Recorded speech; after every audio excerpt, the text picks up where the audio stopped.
What's up, guys? Ian and our friend Aaron of Joined by Gaming here at the Freakopolis Geekery, and we are going to be adding our next party member into our upcoming live play homebrew campaign, the Adventures in the Lands of Alaire, a campaign of my design, and today we're looking into Urlan. Urlan? Urlan. Urlan, alright.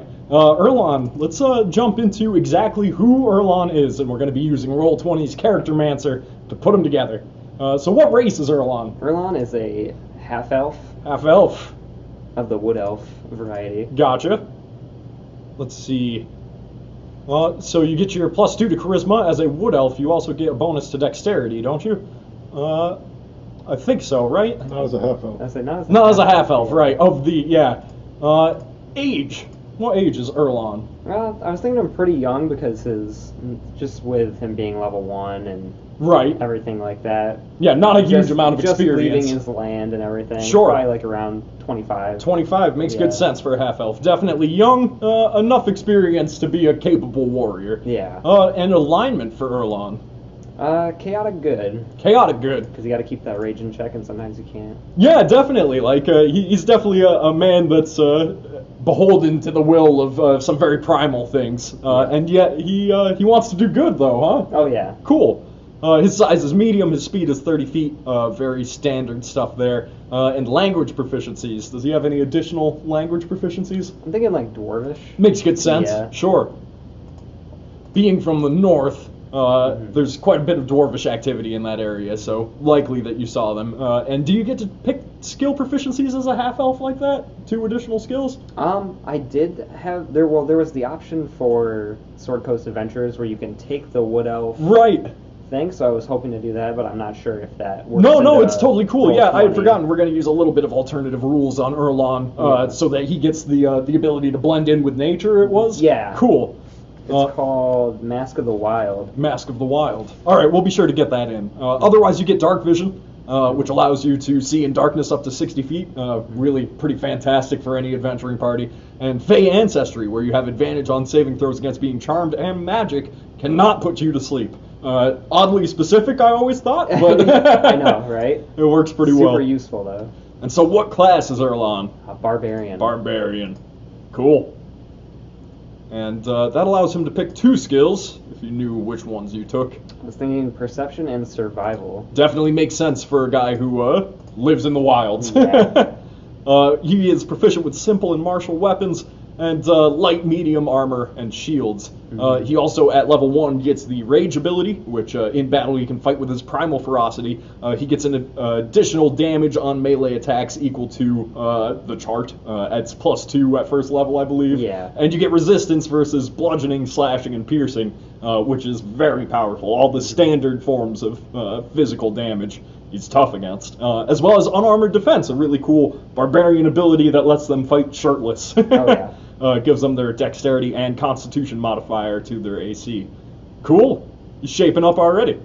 Now let's figure out the real meat of this character and get him shaped. So where are his stats ending up? Stats, I was thinking strength of 15. 15? Because that's like the most important with, barbarian. Yeah, if he's going to be throwing around a big greatsword or anything, he needs to be pretty strong. Which is comparatively pretty strong compared to other half-elves. They tend to be more on the dexterous side, but a barbarian half-elf can switch that up a little bit. Yeah. Where are these guys going? Dex, I was thinking of 13. 13? Get a little bit of the elven nimbleness. Yeah, absolutely. Adding to the ferocity. So. Yep. And then Constitution. 14. 14 in Con. He's tough for sure. Intelligence. Base 10. 10. He is not dim-witted, but by no means is he studied or anything like that. Wisdom? Wisdom is actually 8. An 8. That's interesting. Yeah. He's not particularly wise or perceptive, I suppose, but and then his charisma? His charisma is 12. Takes the 12, which bumps it to a 14, so all in all, he's pretty charming. So that's interesting. I like this array. He's definitely leaning towards the physical side of things with a high strength, constitution, and a very decent dexterity. Yeah.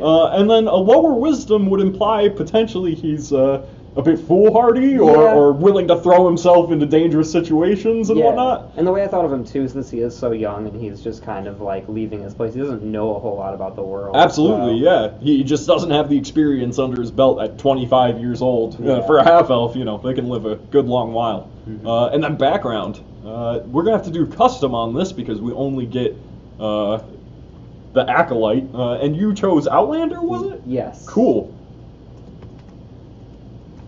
Outlander.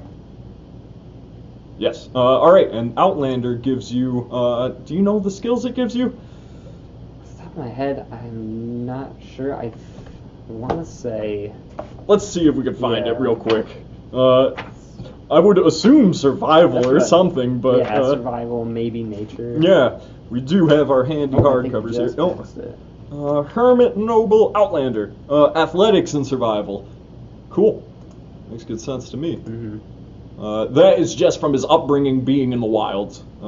Survival, already got it. So pick another from the Barbarian one. I think we had. Is there any other ones that you took in there?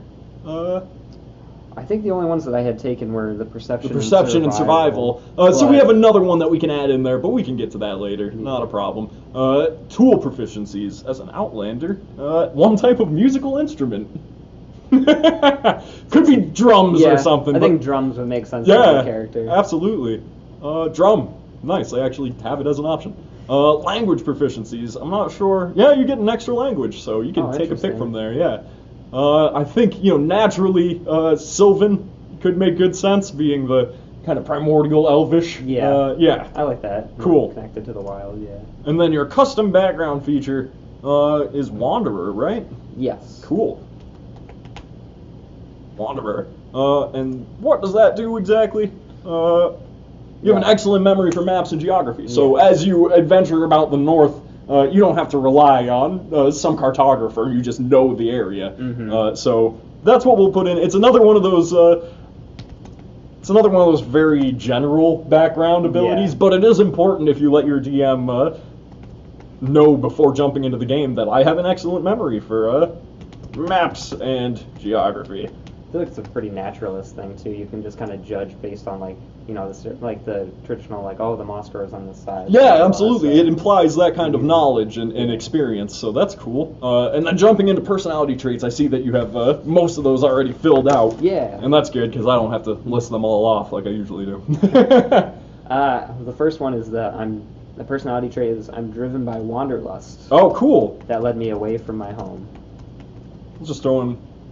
I'm driven by wanderlust, but that's interesting. So Urlan is now we can kind of dive into where he's coming from and stuff. And so he's a man with a barbarian mother and a very civilized other side to the family with a father, right? Yeah, I wanted to switch it up a little bit. Sure. I feel like traditionally it's usually like the elven woman and and a barbarian man. Yeah. So just wanted to try something. Absolutely, I like the sound of that. And so.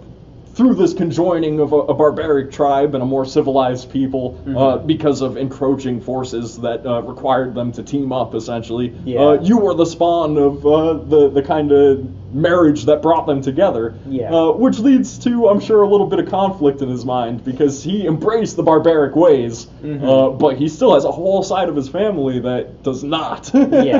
So he definitely has a issue trying to find his place in the world, and with everything going on with the encroaching, he's kind of just wants no part of it, right? At least at this moment in time. That kind of war, the encroaching men of Farrenwell who are just taking land by the acre, and your people probably got caught up in that, and then you wandered away probably to find yourself to get some kind of experience underneath your belt, become a better leader, and really know who you are as a half-elf among elves and humans. It's pretty different for him. And then ideal. The natural world is more important than all the constructs of civilization. Yeah, no, I can see where he's embraced that. His time in the forests and whatnot have taught him that the natural world is something to be appreciated and learned about, and civilization just kind of stomps on that. In fact, that's part of the reason why you're out here adventuring. Civilization is encroaching, and you don't want to be pulled into that life. Then all of civilization. Civilization. There we go. Your bond. Life is like the seasons, in constant change, and we must change with it. Makes good sense. Yeah. Do you think that his people have, seasonal rituals and stuff? Or are they definitely. very based on... Cool. I would think so. Yeah. In constant change? I think that's good enough. Yeah. And then your flaw. I am slow to trust members of other races, tribes, and societies. Wow, so he is truly kind of a loner, Yeah, he's just on his own trying to figure out things, but he doesn't really know much about the rest of the world. No, yeah, and of other races, I mean, even that implies both of his sides of the family. He's even slow to trust them, and I'm sure they're slow to trust him as well, because he'd be the first half-elf of his lineage, presumably. Yeah. Yeah, I'm slow to trust members of other races or tribes. Yeah.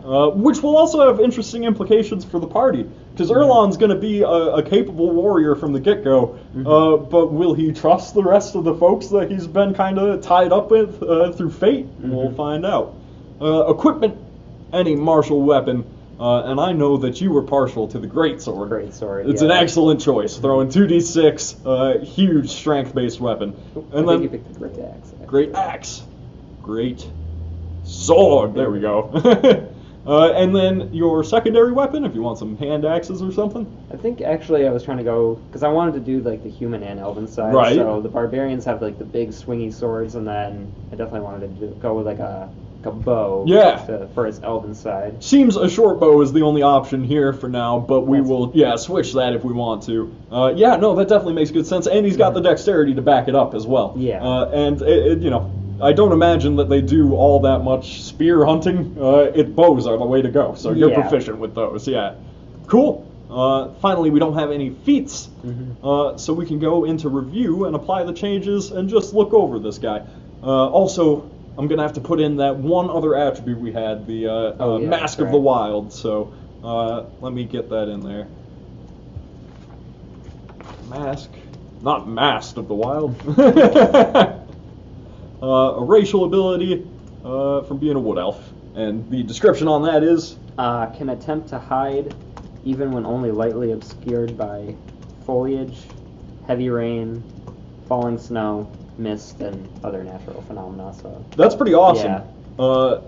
By heavy rain, foliage, snow, acts. He definitely then picked up on a lot of that, training of the nature. He definitely spent most of his time growing up on the barbarian side then. Yeah. How much contact do you imagine he had with the human side, the more civilized folks, or vice versa it might be? I would assume that he would have some, because he's kind of trying to bridge them together with the encroaching, Yeah, the armies that are making their way north and encroaching on your land, and the charisma can come into play there. He has learned how to be even a bit of a diplomat despite being a barbarian. Yeah. That's very interesting. Try to bring them together, otherwise, everything he knows up there might come to ruin. Yeah, exactly. So really kind of a desperate attempt at keeping his people safe among a very tumultuous world. So we have Urlan, the level 1 barbarian. He is a half-elf chaotic good, sitting with a 15 strength at a +2, a 13 dex at a +1, 14 con at a +2, a 10 intelligence at a +0, an 8 wisdom at a -1, and a 14 charisma at a +2. He has a proficiency bonus of +2 at first level, with a +4 to strength and a +4 to constitution. He's a pretty hardy dude. Yeah. He is proficient with athletics, perception, survival, and then there was one other choice that we had, but it might make sense for him to have nature, I suppose. Yeah, that would make the most sense. Yeah, survival definitely implies that he has lived out there in the wild, and then nature is more the ability to know that particular mushroom won't kill you. Yeah. His armor class is actually higher than this, because he's getting his constitution bonus as well. I think it's a 13. So it should be a 13, which is pretty great for not wearing any armor. Yeah. With an initiative bonus of +1, he's pretty well and at the ready, and the standard speed of 30 feet. 14 hit points at first level. He can take a beating. That is twice as many as poor Gilroy. We've been picking on him a lot throughout these character creations. His personality traits are: I'm driven by wanderlust. His ideal is the natural world is more important than all of civilization. His bond is life is like the seasons in constant change, and we must change with them. And flaws are: I am slow to trust members of other races or tribes. I think that all makes good sense for a barbarian in the wilds. At first level, he is getting rage, and he has 2 charges of rage, which makes him deal a bit of extra melee damage and become quite a bit tougher against physical damage. He also has unarmored defense, which is why his AC is a 13. Dark vision of 60 feet. Man, I cannot understate to you folks how good dark vision is to have. Fey ancestry, which makes him immune to sleep magic and has resistance against being charmed. And Mask of the Wild, which he took as kind of an alternative half-elf racial ability, and he can attempt to hide even with when lightly obscured.